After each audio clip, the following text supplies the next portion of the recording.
Muxtar Trend kanali taqdim etadi. Assalomu alaykum. Telegram hamda YouTube'da o'z faoliyatini olib borayotgan Muxtar Trend kanalining qadrdon obunachilari, audio intervyu dasturining navbatdagi soni bilan Kamina Xurshidovna Jo'rayeva, g'oyibona sizlar bilan uchrashib turganimdan mamnunman va bizning navbatdagi sonimizning mehmoni ajoyib havaskor, ijodkor, ajoyib shoir Sherbek Islomov bo'ladilar. Assalomu alaykum Sherbek, xush kelibsiz dasturimizga. Assalomu alaykum Xurshid opa. Mana shu Assalomu alaykum, xush kelibsiz Muxtar Trend kanalining. salomat bo'ling, xushvaqt bo'ling. Avvalo taklif uchun rahmat. Uzoq yillardan beri o'sha ko'plab jamiyatimizda ozgina bo'lsa ham iste'dodi bor insonlarni jamiyatga tanishtirish yo'lida mehnat qilib kelayotgan Muxtar Trend jamoasiga ham minnatdorchilik bildirib qolaman va kelgusi faoliyatida omad tilab qolaman. Katta rahmat ajoyib fikrlar uchun va dasturimiz an'anasiga binoan o'zingizni yaqinroqdan tanishtirib o'tsangiz obunachilarimiz uchun, muxlislar uchun. Men Islomov Sherbek 2003-yilda Samarqand viloyati Urgut tumani Zinak qishlog'ida tug'ilib o'sganman. Tog'lar bag'rida kengliklar. 2011-yildan Samarqand shahar 59-ko'z ojiz bolalar uchun ixtisoslashtirilgan ta'lim muassasasida ta'lim olishni boshlayman va bugungi kunda Alisher Navoiy nomidagi Toshkent davlat O'zbek tili va adabiyoti universiteti O'zbek tili filologiya fakultetini bitiruvchi talabasiman. Tushunarli va ilk ijrodan bahramand bo'lsak-da, undan so'ng asosiy savollarimizga o'tsak, marhamat. Qanday mavzuda she'r tinglaymiz Sherbek Islomovdan? Hop, haqiqat degan bir she'r bilan boshlasak. Marhamat. Ag'darilib tushmadi osmon, yer o'qidan qimir etmadi. Tanamdadir hamon jonim ham, sensizlikning kuchi yetmadi. Yashayapman yengil yaproqday, qay bir shoxga chirmashgancha jim. To'g'ri, biroz bo'sh qo'ydim o'zni, lek kelmadi butkul to'kilgim. So'qmoqlari yorug' umrimning, orzu gullar bahoriy kunda. Faqat kelsang xayolimga sen, qorong'ulik cho'kadi shunda. Lek ko'z yoshim ko'rmas hech kimsa, berkinaman zikr uyiga. Chekinadi ruhimdan zulmat, sakinatning sokin kuyidan. Oppoq tonglar chayib ko'nglimni, shukronalik ko'zgusin tutar. Mo'ralayman borliqqa, unda kutganlarim meni ham kutar. Yuzlanaman yangi yo'llarga, xaritamdir Xudoning xayri. Sen aslida yuragim uchun bo'lgandirsan bir hikmat sayri. Siz xavotir olmang onajon, ko'nglim ishqqa hali to'ymagan. Xudo bilan talashganlarga meni Xudo berib qo'ymagan.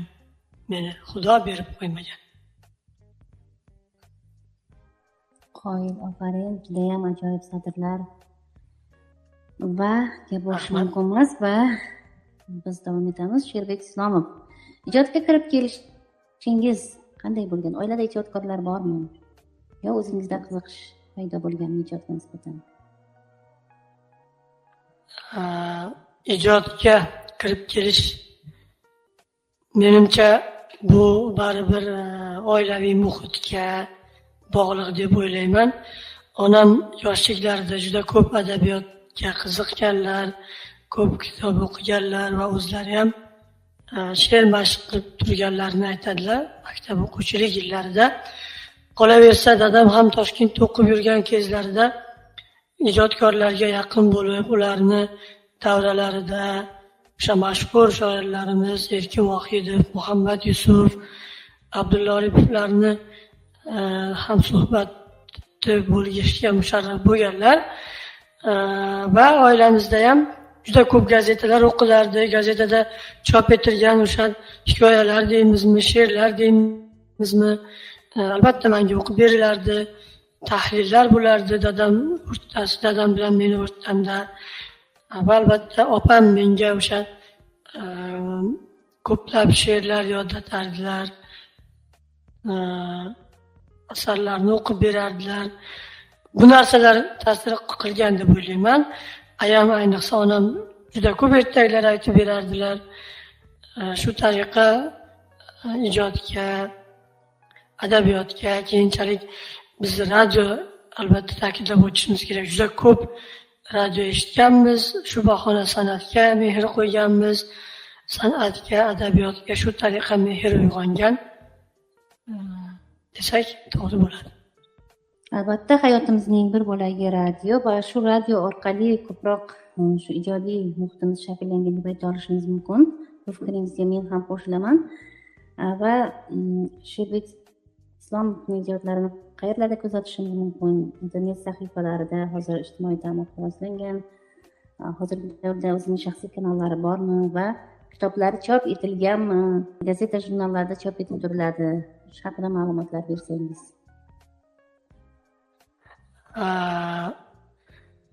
Mening ijodim ilk bor matbuotda e'lon qilinishi bu Samarqand viloyat gazetasida bo'lgan, Zarafshon gazetasida 2018-yilda. Shundan so'ng o'zimizni o'sha qadrdon bir safta jurnali muntazam e'lon qilib kelyapti.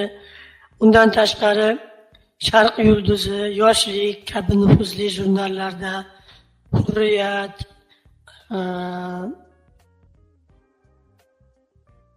Xalq so'zi kabi o'sha nufuzli gazetalarda e'lon qilingan. Kitoblarga keladigan bo'lsak, Ko'ngil yog'dusi, Samarqanddan taralgan sado, Eng gullagan yoshlik chog'imda kabi hozir men nomini eslolmagan bir qancha to'plamlarda she'rlarim chop etilgan. Va 2022-yilda Quyoshga tik qaraganlar nomi ostida bir ijodkor singlimiz bilan she'rlarimiz to'plab chop etilgan. Ijtimoiy tarmoqlarda esa Sherbek Isomov mashqlari nomi ostida Telegram kanal yuritib kelaman. 5 yildan buyon shu kanalda hozir asosan ijodim qo'yib boriladi. Onda sonda o'zimning Facebook tarmog'imga ham she'rlarimni joylab boraman. Umuman olganda shular.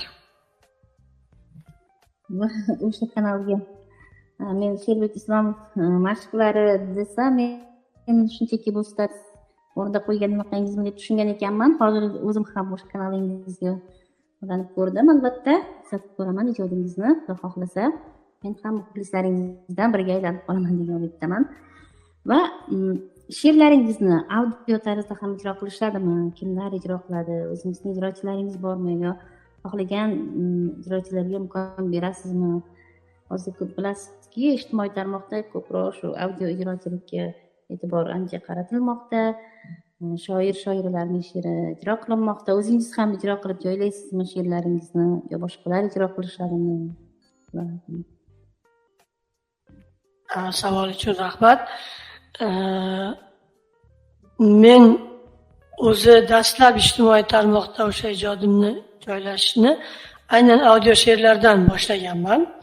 O'shanda audio shaklda diktafon orqali musiqa qo'yib ijro etib joylab borganman. Keyinchalik kompyuter texnologiyalari rivojlanganidan keyin she'rlarim matn shaklida joylanishini yo'lga qo'yilgan va shu kunga qadar aynan shu shaklda joylab kelinmoqda. Lekin onda sonda o'zim ham ijro qilib turaman. Undan tashqari albatta she'rlarimni universitet talabalari, jurnalistikada o'qiydigan talabalar, Instagram tarmoqlarida o'sha blog yuritadigan instablogerlar ijro qilib borishyapti. Albatta ayrimlari mendan ruxsat so'rashgan, ayrimlari o'zim ko'rib qolaman, lekin qarshiligim yo'q. O'zim ham xursand bo'laman kimdir she'rlarimni ijro qilayotganliklarini ko'rsam. Tushunarli va go'zal she'rlaringizdan biridan tinglasak yana bir. Marhamat. Xo'p. Ijodim umri degan bir she'r bor. Bu she'rga ozgina bir izoh berib ketsam, Xurshid opa. Marhamat. Ijodkor sifatida siz yaxshi tushunasizki, shoir, ijodkor insonning eng katta fojiasi bu uning yozolmay qolishligi. Shu qo'rquv asnosida bu she'r vujudga kelgan. Albatta endi shoir insonning hayoti o'sha bir tekisda ketsa, baxtli bo'lsa yozolmaydi deydi. Balki shoir o'zi o'sha iztirob ichida yashaganligi uchun haligi Rauf Parfi aytadi-ku, she'riyat ibtido, she'riyat oxir, iztirobdan o'lmas shoirning qalbi, shoirning onasi iztirob axir deganda, shu doim ijod kayfiyati iztirob balkim tark etmasligini xohlangan bo'lsa kerak. Ijodim umri. Nahot bitayotir ijodim umri. Qalbim asta so'zdan qolmoqda. Hayratim cho'g'ini so'ldirgan dardlar dildan hislarni ham yulqib olmoqda. Nahot bitayotir ijodim umri. Ko'nglimning ko'zlagan ko'ngli qolmadi. Yolg'ondan qochsam-da yolg'izlik sari, yolg'onlar qalbimni tilib tolmadi. Nahot bitayotir ijodim umri. Na shodlik, na qayg'u hamrohim emas. Ko'nglimning kuyishini kuzatishimga hech kim xalal bermay qo'yib bersa bas. Nahot bitayotir ijodim umri. Ko'nglimga qo'shilib kuymoqda she'rlar. Porlolmay kuymoqlik taqdirim nahot. Shoirning she'rlari taqdiri derlar. Nahot bitayotir ijodim umri. Umrim bitmog'iga roziman hatto. Tanlanmagan yo'lim nurli yo'l ekan, tanlaganim esa eng buyuk xato. Nahot bitayotir ijodim umri. Iztirob so'zlarga sig'may qolganday, shafqatsiz armonlar baxtimga qo'shib, umrimdan umidim uzib borganday. Bir lahza chayqaldi go'yo bor dunyo. Birdan tinib qoldi yozmoqdan qalam. Nima qilib qo'ydim men bilib bilmay, bu iqror bunchalar ayanchli alam. Xudoyim, shaytondan panoh ber menga. Dilga malham bo'lsin pok iymon nuri. Buyuk noming haqqi bitmasin toki, umrim bitmay turib ijodim umri. Umrim bitmay turib umri. Ajoyib, ijodingizga ko'z tegmasin deb qolamiz. Demak, davom etamiz. Ajoyib ijrochi minnatdorchilik bildirib qolamiz. Ijodingizga ko'z tegmasin, hech qachon ijodingiz umri bitmasin, hamisha ijodingiz gullab yashnaversin deb qolamiz. Hali kelajak sizdan ajoyib ijodiy namunalar kutmoqda. Va Sherbek Islom ko'proq qanaqa mavzularda ijod qiladi? Va buyurtma she'rlar ham yozasizmi? Xo'p, avvalo men mavzuda ijod qilish borasida fikrim boshqacharoq. Ya'ni har bir inson bosqichma-bosqich bir turmush tarzini yashab o'tadi. Mening shu kungacha yashab o'tgan turmush tarzim biroz o'sha muhabbatni o'ti, hijron, ayriliq, visol, shunaqa jarayonlarni boshimizdan o'tkazganligimiz uchun she'rlarimizda ham aynan bu o'z ifodasini topgan. Bundan tashqari o'sha munojot turkumli she'rlar, ona, albatta inson hayotining ajralmas qismi mavzulariga oid she'rlarimiz talaygina.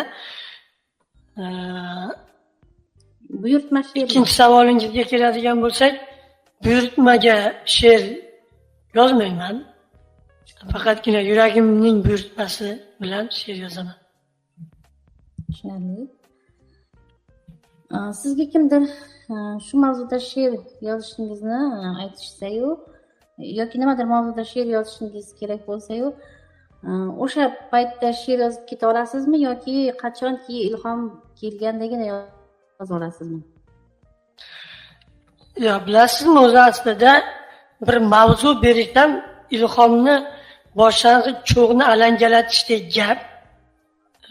Shu ma'noda agar menga kimdir yaxshi mavzu taklif qilsa,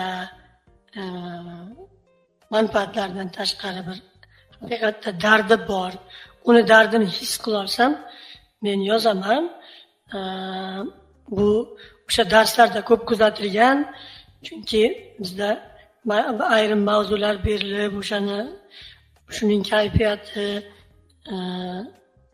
bir auditoriyada o'sha mujassam bo'lgandan keyin bu menga ham ko'chib bevosita yozgan holatlarim ko'p bo'lgan. Qolaversa, biz o'sha she'riy davralarda ko'p bo'lamiz. Bu yerda ba'zida mavzuga oid she'rlar yozilish holatlari ham kuzatilgan, xususan Zomin seminarining saralash bosqichlarida bu holatlarda ham joyida she'r yozib ketish kuzatilgan. Mana Zomin seminari dedingiz, undan tashqari yana shu ijodiy muhitlar va tanlovlar haqida gapirsangiz, qanaqa tanlovlarda ishtirok etgansiz, natijalar? Endi natijalar haqida gapiradigan bo'lsak, mening ilk ijodiy yutug'im bu 2018-yilga to'g'ri keladi. O'sha 2018-yil 9-may xotira va qadrlash kuniga bag'ishlab tanlov o'tkazilgan. Islom Karimov xotirasiga bag'ishlab nomingiz qalblarda mangu deb, o'shanda 15 yoshdan 30 yoshgacha bo'lgan ijodkorlar ishtirok etgan va mening o'sha paytdagi yozgan she'rim mutlaq g'olib deb topilgan. Viloyat miqyosida. Shundan keyin bir qancha tanlovlar, xususan adabiyot borasida fan olimpiadasi viloyat bosqichlarida ketma-ket g'oliblik va keyinchalik respublikada ona adabiyot fan olimpiadasi g'olibi bo'lish vaqti menga shu muyassar bo'lganman. Keyinchalik kitobxonlik tanlovlarida qatnashib, bir qancha kitobxonlik tanlovlarida g'oliblikni va sovrinli o'rinlarni qo'lga kiritganman. Zomin seminari 2023 da ishtirok etishga muvaffaq bo'lganman va u yerda qaynoq ijodiy muhit va ko'plab o'zim uchun bir ijodiy tajribalarga ega bo'lganman. Mana shunday ko'plab insholar tanloviga qatnashib, respublika miqyosida sovrinli o'rinlar qo'lga kiritilgan va shularning natijasi o'laroq 2023-yilda mehnatlarimiz, kamtarona mehnatlarimiz bir yuksak baholanib, adabiyot yo'nalishida Mardo'g'lon davlat mukofotini qo'lga kiritishga muvaffaq bo'ldik. Umuman olganda shular endi ijod forumlarida, boshqa kengashlarda, turli nominatsiyalarda ijodimiz e'tirof etib kelinmoqda. Ajoyib, yutuqlaringiz bardavom bo'lsin deb qolamiz. Rahmat. Va ustozlaringiz haqida gapirib bersangiz, G'oyibona ustoz deb qaysi ijodkorlarni bilasiz, qaysi ijodkorlarning she'rlarini ko'proq ijro qilasiz va o'zingizni ijodiy ustozlaringiz haqida gapirib bersangiz, marhamat. Xo'p, mening ustozlarim aynan she'riyat borasida keladigan bo'lsak, ilk ustozim Samarqand shahar she'rlik 9-chi Islom hozirgi kunda nurli maskan deb yuritilayotgan internetda bu juda iste'dodli serqirra ijodkor Faxrullo Berdiyev bo'ladilar. Ular bizni o'sha ilk ijodimizning shakllanish bosqichlarida to'g'ri yo'lga qo'yish, ijodiy muhitga yo'naltirish bosqichlarida o'zlarini beminnat mehnatlarini ayamaganlar. Keyinchalik Toshkentda yuqorida ta'kidlab o'tgan Alisher Navoiy nomidagi O'zbek tili adabiyoti universiteti oliygohiga talabalikka qabul qilingach, bu yerda ko'plab ustozlarning saboqlaridan o'sha olishga muvaffaq bo'ldik. Xususan eng katta menga ta'sir qilgan ustoz Abdumurod Tilov bo'ladilar, adabiyotshunos, faktorshunos olim kishi. Keyinchalik Yozuvchilar uyushmasining Onajonim to'garagi menga katta o'zini ta'sirini o'tkazgan. Unda taniqli shoir Chorsam Ro'ziyev boshchilik qilar edilar. Undan tashqari shoira Ozoda Bekmurodova,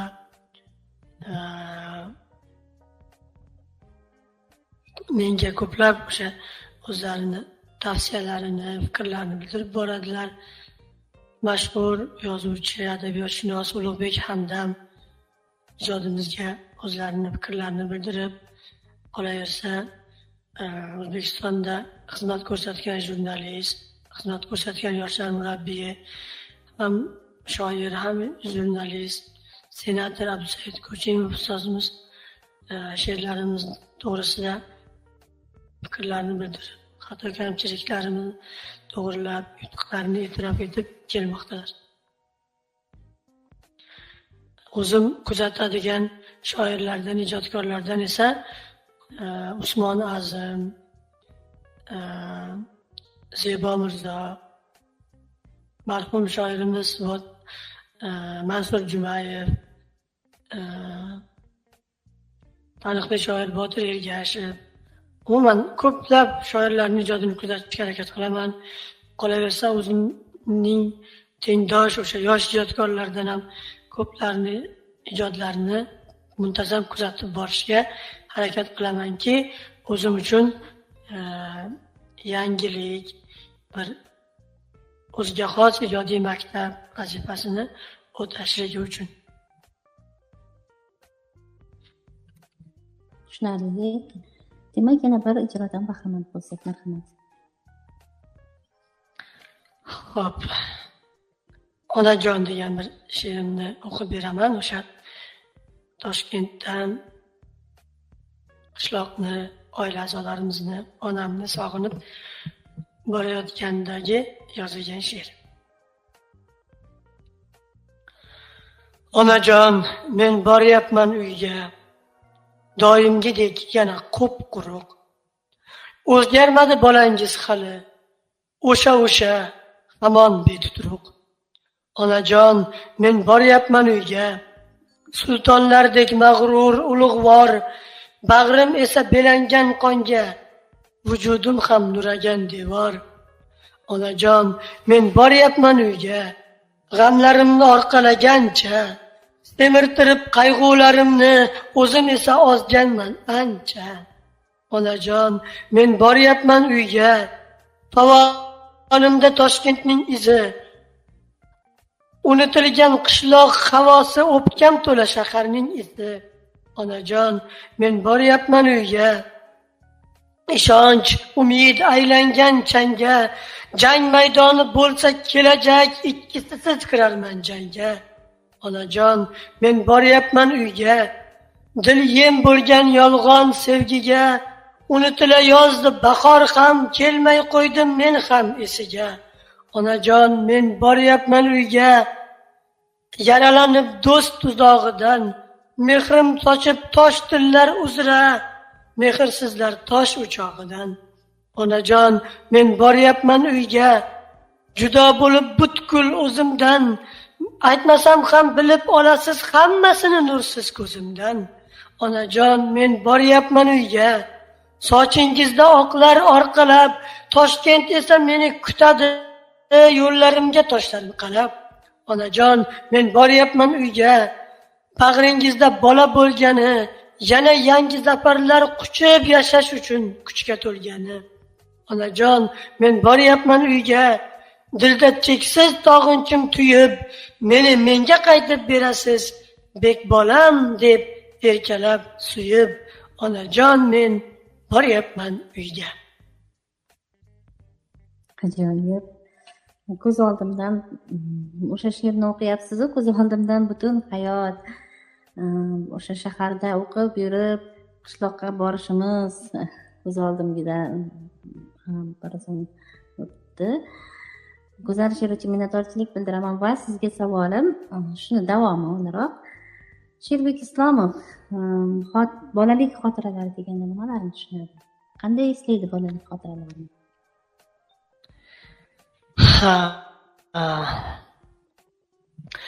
Albatta, inson bolalik xotiralarini eslaganda bevosita o'zi bilib bilmay tabassum qiladi. O'ziga xos bir bolalarcha tuyg'uni his etadi. Lekin har kimning ham bolaligi betashvish, beg'ubor damlar bilan o'tgan deb bo'lmaydi. Xususan mening bolaligim ham garchi beg'ubor, o'ynoqi xotiralarga to'la bo'lsa-da, og'riqli nuqtalari ham juda ko'p. Inson xotirasida ko'proq og'riqlar yashab qolar ekan. Shu ma'noda men bolaligimni biroz erta yo'qotganman deb o'ylayman. Chunki oilaviy muhit, o'sha kelingan sinovlar bizda mahzunlik, sokinlik bilan ulg'ayishga sabab bo'lgan. Lekin o'ziga xos o'ynoqi xotiralar, yaxshi o'tgan damlar ham yetarlicha. Albatta o'sha maktab davridagi bolalik xotiralari, maktabga chiqqunga qadar bo'lgan o'sha tog' toshlar, qiradirlar, kengliklarda mol qo'y boqib, daraxtlarning shoxdan shoxga o'sha sakrab yurishlar, ariqlarda cho'milishlar, bolalarcha urush, janjallar o'ziga xos xotira bo'lib qolgan. Lekin Sergey Yeseninning bir she'ri bor, aytadi: go'daklikdan ma'lum har odam, bola boshdan degan gap to'g'ri, mabodo men shoir bo'lmasam bo'lar edim bezori o'g'ri deganda, men ham bolaligimda juda sho'x bo'lganman, urushqoq, jangari bo'lganman. Uning o'sha she'rdagi mening aynan hayotimga tegishli deb o'ylayman, o'zimcha bir joyi bor. Aytadi: mag'rurligim hali hamon qolmagan, hamon baland o'tli ko'kragim, bolalikda burnim qonagan, bugun esa qondir yuragim deydi. Mendan kulgan to'da qoshida deyman tutib o'zimni mahkam, hechqisi yo'q qoqildim toshga, ertagacha qolmas o'rni ham. Shunaqa.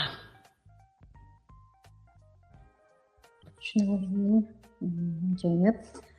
Va bir savol bermoqchiman sizga. Bu savolni bilasizmi? Mana shu 2 yil, 3 yil davomida mana shu Muxtor Media, undan so'ng Muxtor Trend kanaliga aylandik. Shu vaqt jarayonida ko'pgina ijodkorlar bilan suhbatda bo'ldim. Ko'pgina ijodkorlarning hayotini o'rgandim. Chiroyli she'rlar yozishadi. O'qib qarasangiz yaxshi Lekin bir savolni bersam, doim ularda og'riqli nuqta bo'ladi. Bunga nima sabab deb o'ylaysiz? Bu savolni hozir sizga beraman. Va o'zingizda bu jarayon menimcha gaplaringizdan sezilib turibdiki, o'sha ishni siz ko'proq qilasiz, ya'ni kitob o'qish borasida. Ko'pgina ijodkorlar bilan suhbatda bo'lsam, kitob o'qiysizmi desam, yo'q, kitob o'qishga vaqtlari yo'q. Bu nimadan deb o'ylaysiz? Bu sizga savol, o'zingizni fikringizni bermoqchiman. Axir u ham ijodkor, o'sha ijod qilish jarayonida unga o'sha kitoblar yordam bermaydimi? Ko'proq kitob o'qisa yaxshi emasmi? Va o'zingiz ham qanaqa kitoblarni ko'proq mutolaa qilasiz? Oxirgi o'qigan kitobingiz gapirib bersangiz. Savol uchun katta rahmat. Juda bir og'riqli masalani ko'tardingiz. Negaki o'qimay turib yozish bu aslida fojia. Chunki ustozlar ta'kidlashadiki, bitta kitob yozish uchun 1000 ta kitob o'qish kerak. Bu bejiz emas. Chunki bizda saviya masalasi eng oxirgi darajaga qo'yilyapti.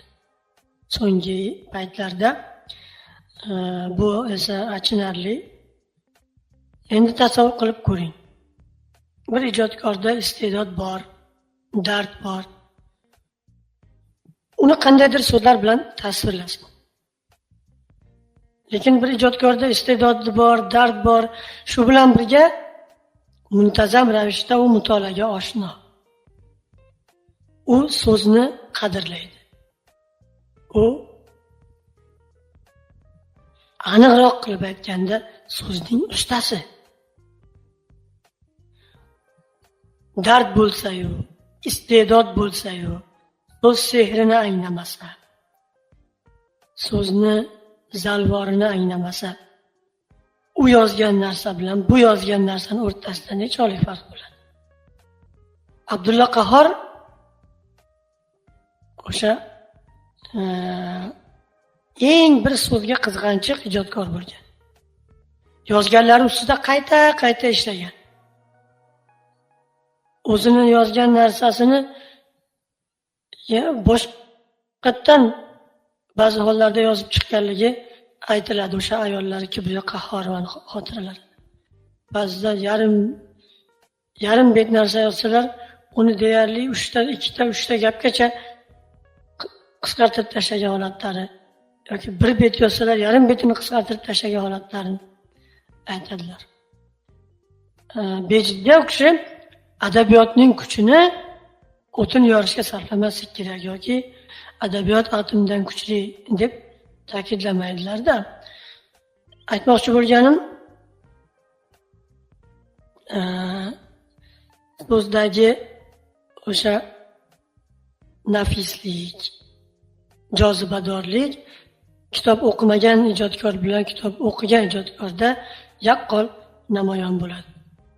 O'zimga keladigan bo'lsak, o'zim ham kitob o'qish borasida maqtana olmayman, lekin aynan mana shu adabiyot sohasida bo'lganimiz bois majburan bo'lsa-da ko'plab kitoblar o'qiganmiz va ana shu kitoblar mening ijodimda o'zini juda katta ta'sirini o'tkazgan.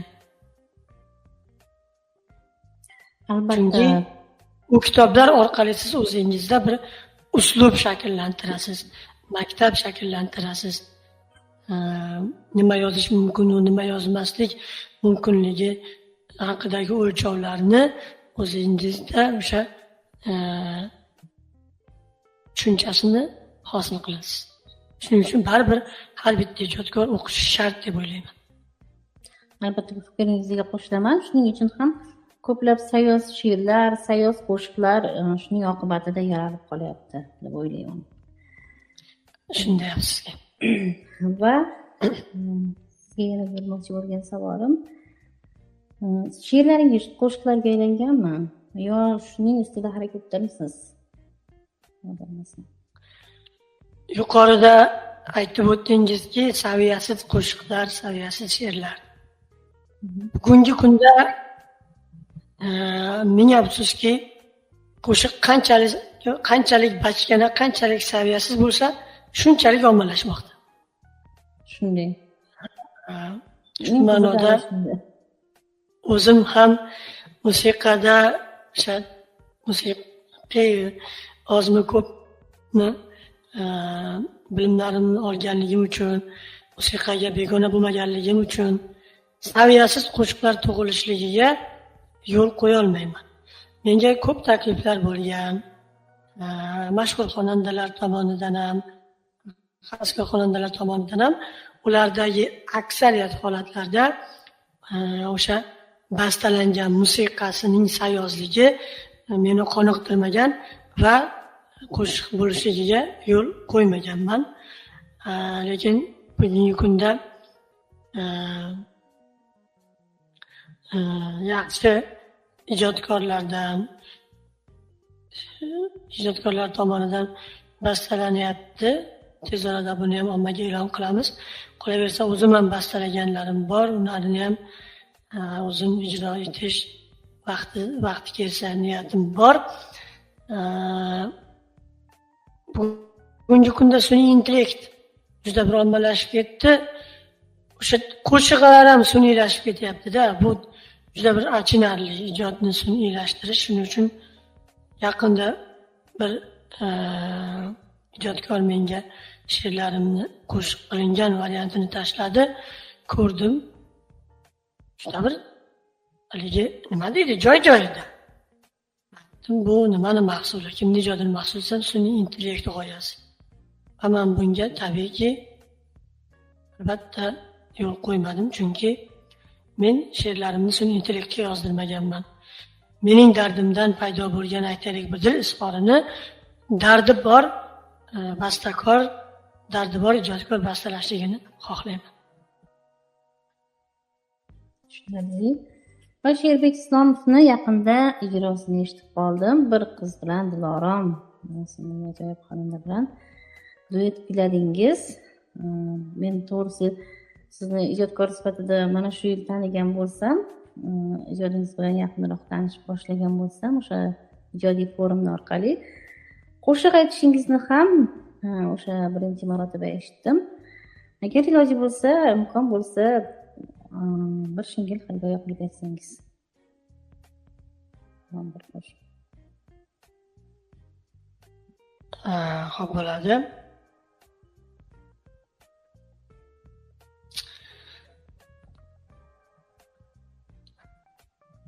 Omadim yo'q sezdingiz, mendan umid uzdingiz. Do'stim muborak bo'lsin, yangi topgan do'stingiz. Bevafo do'st, bevafo, sizga ham bordir Xudo. Bevafo do'st, bevafo,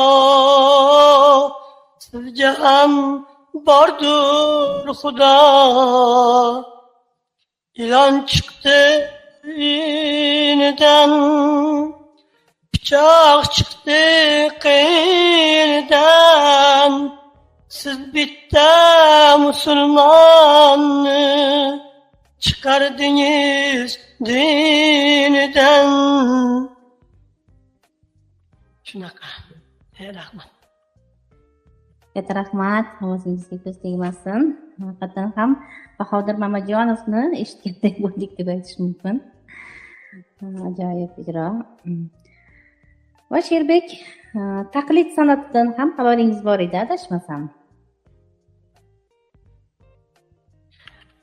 Taqlid san'atiga men talabgor emasman. Lekin onda-sonda o'zim yaxshi ko'rgan, xususan ovoz tembriga yaqinroq bo'lganlarni taqlid qilib turaman. Lekin buni bor yo'g'i bir martagina keng ommaga oshkor qilganman. Ko'proq tor doiralarda. Chunki muntazam bundan mashq qilmayman.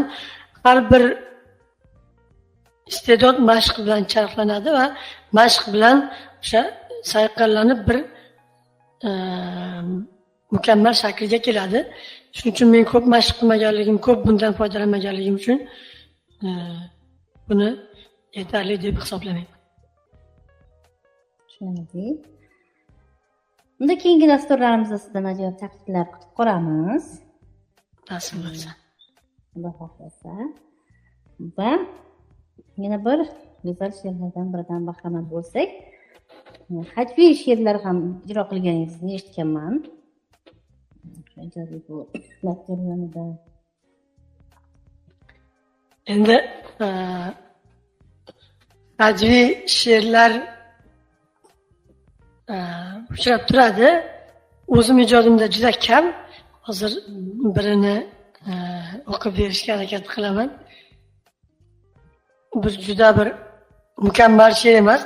O'sha darsda bir mavzu berilgan, shu mavzudan kelib chiqib hajviy narsa yozish kerak edi, yozdirgan. Biroz sayozroq, uzr so'rayman. Hangomaga boy dunyo, lek bunday bo'lmagan. Bu gapimni eshitgan, yig'lamagan, kulmagan. Bir kun kosa oqarib, go'sht keldi xonamizga. Men esa ketgan edim, gul ko'tarib bir qizga. Go'shtni kechga yermiz deb muzlatgichga solgandik. To'rtovlon xonadosh ham uchrashuvga borgandik. Biz kelguncha qaygadir go'sht ketibdi mehmonga. Aslida go'sht ham bizga berilgandi ehsonga. Bir kunda shoshib qiz deb go'shtdan ayrildik.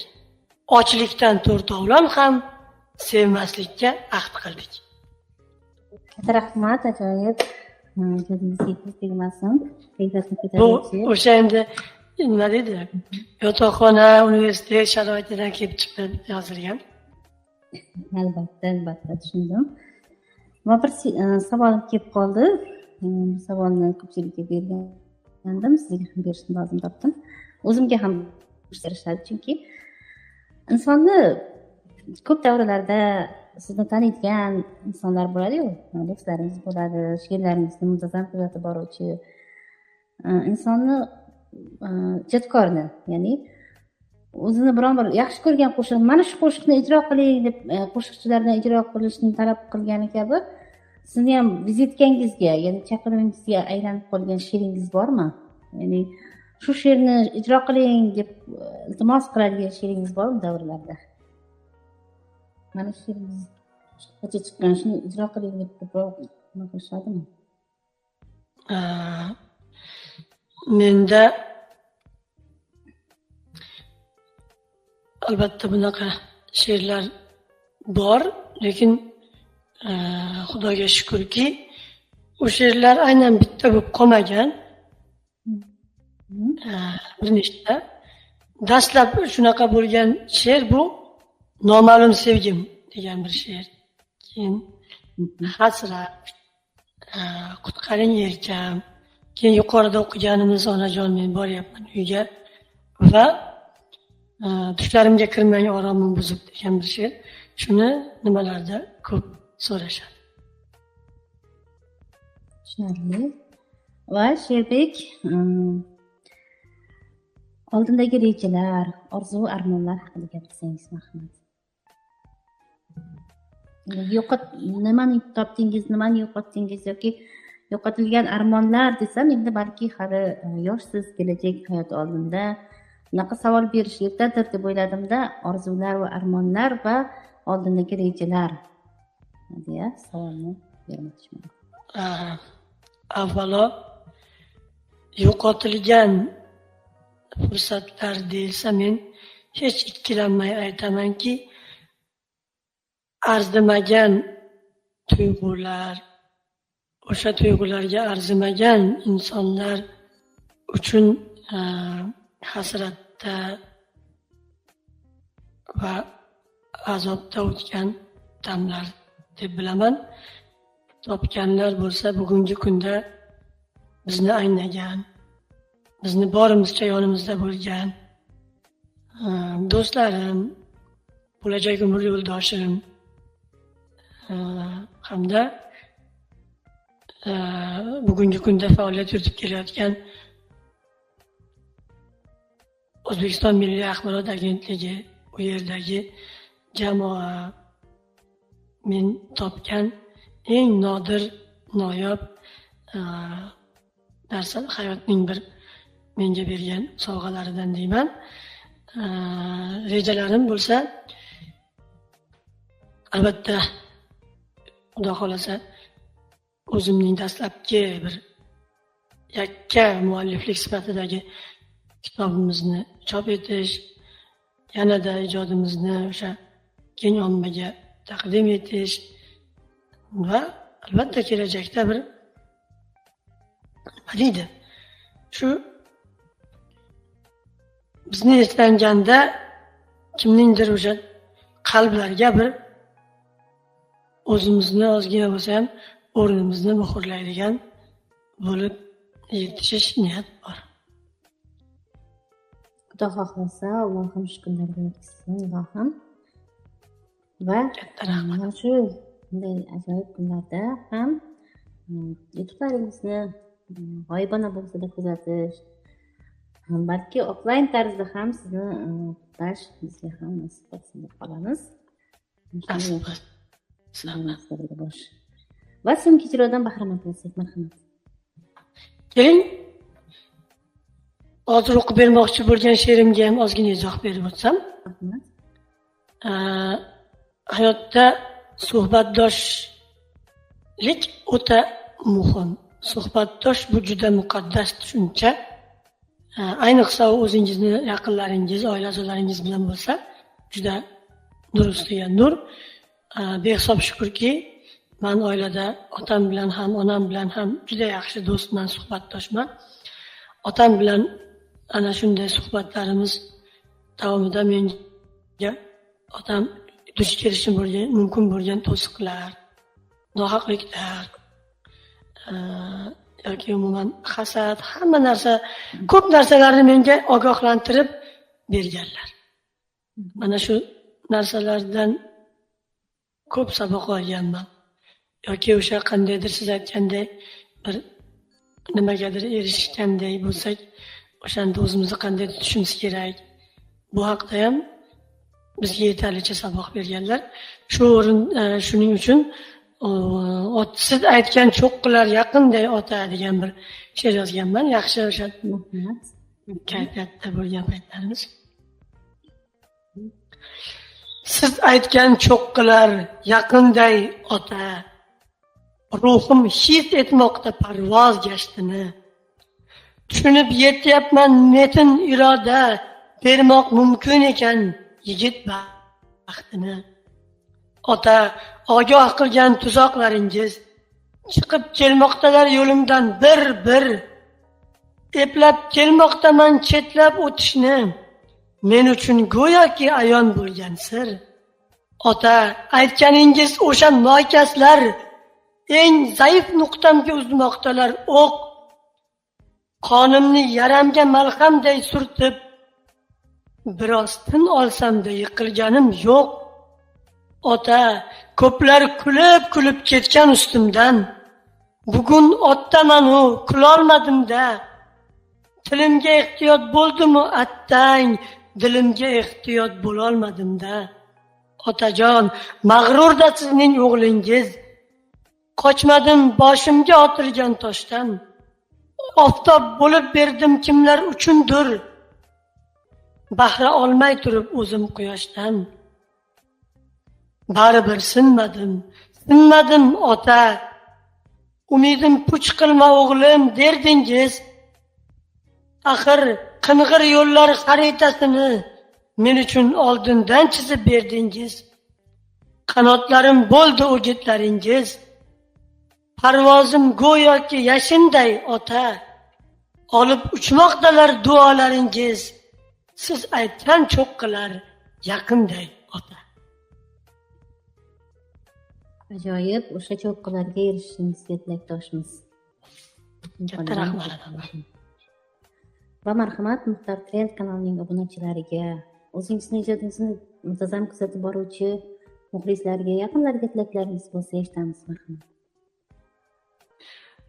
Avvalambor bizni yosh bo'lishimizga qaramay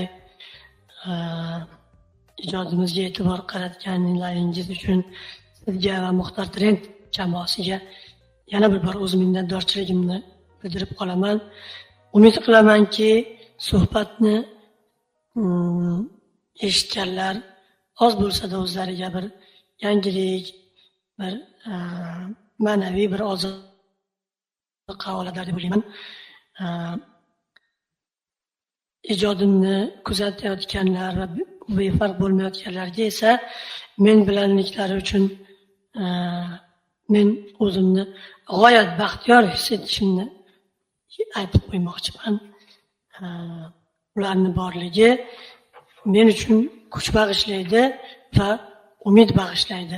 Yana bir bor umidim shu suhbat albatta manfaatli bo'lsin. Ilohim aytganingiz kelsin.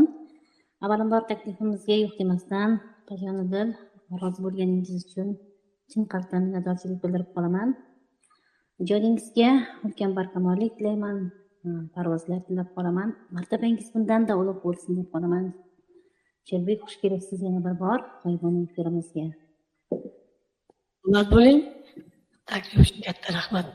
Xushvaqt bo'linglar. Samimiy suhbat, go'zal ijrolari uchun alohida tashakkurlarimni aytib qolgan holda eslatib o'taman, hurmatli obunachilar. Bizning bugungi mehmonimiz kamtar va samimiy serqara ijodkor, Mard o'g'lon mukofoti sohibi, ajoyib shoir Sherbek Islomov bo'ldilar. Shuning bilan dasturimiz o'z nihoyasiga yetdi. Bizni kuzatganingiz uchun alohida tashakkurlar aytib qolamiz. Yana efirlarda uchrashguncha sizlar bilan Kamina Xurshida Jo'rayeva bo'ldim. O'zingizni ehtiyot qiling. Allohga omonat sizlar azizlarim. Bizni kuzatishda davom eting.